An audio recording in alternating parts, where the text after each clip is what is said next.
Habari ya asubuhi tena ndugu wanahabari. Asanteni kwa kuendelea kuitikia wito wetu.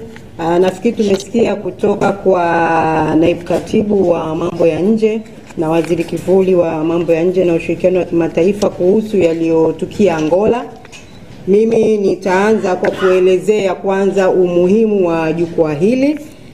Jukwaa hili linaitwa PAD, ambao ni jukwaa la wanademokrasia wa Afrika, na lilianzisha mwaka 2023. Huu ulikuwa ni mkutano wake wa 3 wa mwaka. Imekuwa ni kawaida kwa wanajukwaa hili kukutana kila mwaka kujadili masuala ya demokrasia katika Afrika, ulimwenguni mote, na masuala kuhusu uongozi kwenye nchi mbalimbali na namna ambavyo tunaweza tukafanya kazi pamoja kushirikiana na kuhakikisha kwamba tunapata haki na demokrasia katika Afrika. Kwa hiyo mwaka 2023 jukwaa hili wanajukwaa walikutana nchini Poland. 2024 tulikutana Cape Town, Afrika Kusini, na 2025 kwa kutambua umuhimu wa demokrasia Afrika, kwa kutambua nafasi ambayo Angola ilikuwa inaenda kushikilia kama viongozi wa Umoja wa Afrika. Jukwaa hili lilichagua mahususi kuendelea na kikao chake nchini Angola kwenye mji wa Benguela.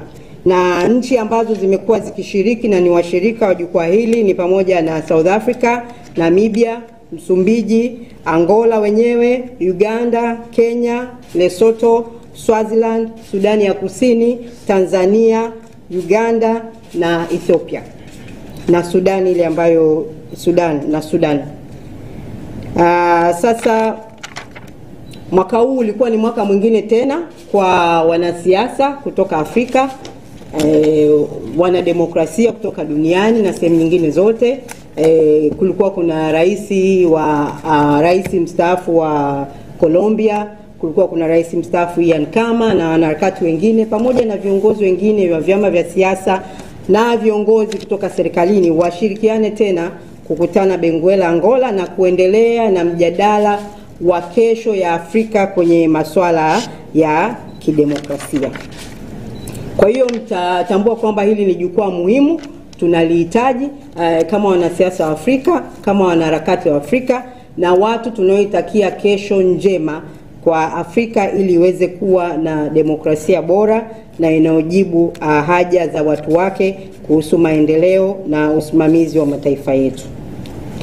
Sasa sisi tumeelezea mara kadhaa na tumetoa statement kadhaa kama taasisi. Tunaelekea sasa kwenye wito. Sisi tunatoa wito gani kama ACT Wazalendo kutokana na kadhia hii ambayo mmesikia na ambayo tumeendelea kuifafanua, na baadaye tutampatia nafasi mwenyekiti wa chama aseme kwa upande wake. Kwanza, baada ya matukio haya yote kuanzia tarehe 13 mpaka leo tunapofanya press conference tarehe 16, hatujasikia chochote kutoka kwa serikali ya Jamhuri ya Muungano wa Tanzania, kutoka kwa Wizara ya Mambo ya Nje kwamba ni nini hasa kilitokea mpaka viongozi kutoka Tanzania wenye mamlaka makubwa katika nchi wamezuia kuingia Angola. Kwa hiyo tunaitaka serikali itoke hadharani na itoe kauli kuhusiana na tukio hili. Lakini pili, tunaitaka serikali imuite balozi wa Angola nchini Tanzania ili ajieleze kuhusiana na kadhia hii iliyotokea. Wito wetu wa 3, mmenisikia nimeeleza kwamba Angola sasa ndio wenyekiti walipewa wenyekiti wa Jumuiya ya Afrika AU, na tunajua kazi hii ni ya kusimamia mambo yote yanayoendelea katika Afrika ikiwemo demokrasia, maendeleo ya watu wa Afrika, na tunafahamu kwamba Umoja wa Afrika umesema kwamba mwaka huu kauli mbiu yao ni mwaka wa kutafuta haki kwa Waafrika na watu wenye asili ya Afrika kupitia fidia. Tuna mashaka kama rais huyu wa Angola ambaye matukio haya yametokea nchini kwake anaweza kuendelea kuwa msimamizi mzuri wa ajenda hii kwa Umoja wa Afrika, kama ajenda ya kusimamia demokrasia katika nchi yake, kuheshimu viongozi kutoka nchi mbalimbali, kuhakikisha kwamba wangepata fursa nzuri ya kukaa chini kujadili masuala ya demokrasia. Imeshindikana katika nchi yake, itawezekanaje yeye kuongoza na kusimamia ajenda hii kwenye mataifa yote ya Afrika?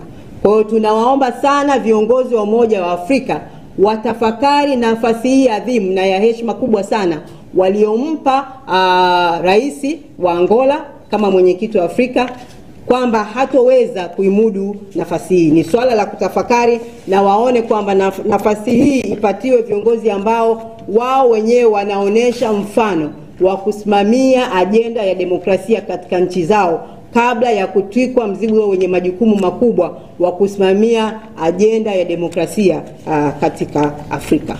Asante. Baada ya kusema hayo machache, naomba sasa nimkaribishe mwenyekiti kwa namna ya kipekee aendelee kuzungumzia kuhusu swala hili. Karibu mwenyekiti wa chama. Asante sana.